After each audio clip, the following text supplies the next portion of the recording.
কারণ আমি আসামি হয়ে যাচ্ছি গাড়ির ভিতরে যখন বলছে ভাই আসসালামু আলাইকুম, ভাই কেমন আছেন।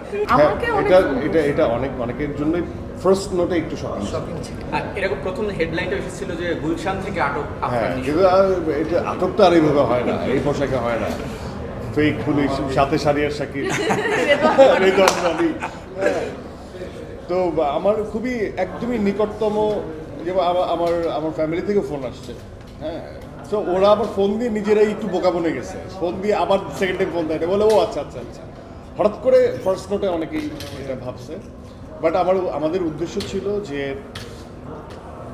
ইউনিকনেস থেকে ইউনিক না, আমাদের একটা সুন্দর চাওয়া ছিল যে আমরা যে নিশান দাগি কমিউনিটির আপনারা যারা ভাই বোনরা আছেন তাদের সাথে আমরা এই 786 নম্বর যে পোশাকধারী আসামি দাগি নিশানের একটা ইন্ট্রোডিউসিং করিয়ে দিব, চরিত্রের সাথে আপনাদের একটা সংযোগ তৈরি করে দিব, যে ওকে দেখতে আসলে কেমন লাগে, একটা যিনি মাহল তৈরি হয়, মোমেন্ট তৈরি হয়, সেটাই আমাদের ইচ্ছে ছিল।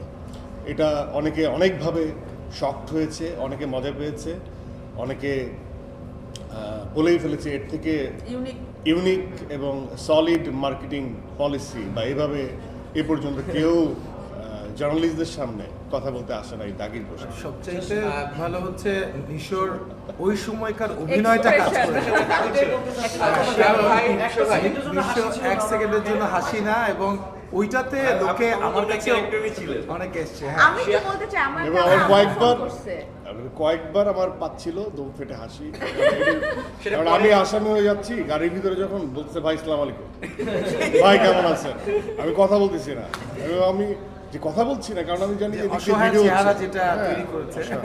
এর মাঝখানে আবার একবার কে জানি এখন ন্যাচারালি যে পোশাকটা পরছি সেই পোশাকের কোনো পকেট নাই, তো আমি কি করছি সেলফোনটা কই রাখবো, সেলফোনটা তো হাতে রাখা যাবে না, তো সেলফোনটা আমি এরকম কোমরে গুজে রাখছি, আবার ভেপ আছে, ভেপ এক সাইডে গুজে রাখছি, তো ভেপটা ছোট জিনিস, এটা এইভাবে গুজে রাখা যায়।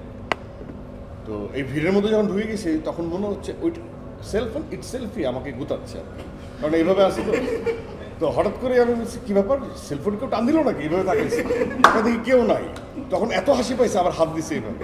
হ্যাঁ, তখন দেখি যে না সেলফোনের জায়গায় আছে, তখন খুব আবার এইভাবে তাকে দেখি রনি তো আর সেলফোন নিতে পারে না।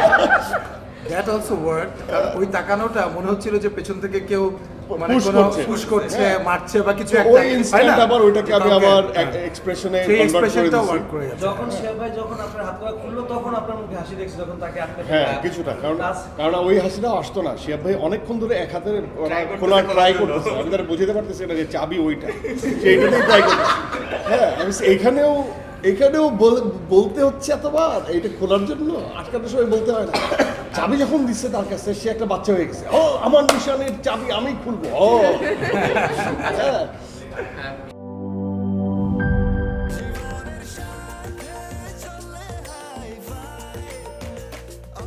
স্বাস্থ্যকর অল টাইম, সব সময় অল টাইম হেলদি লাইফ।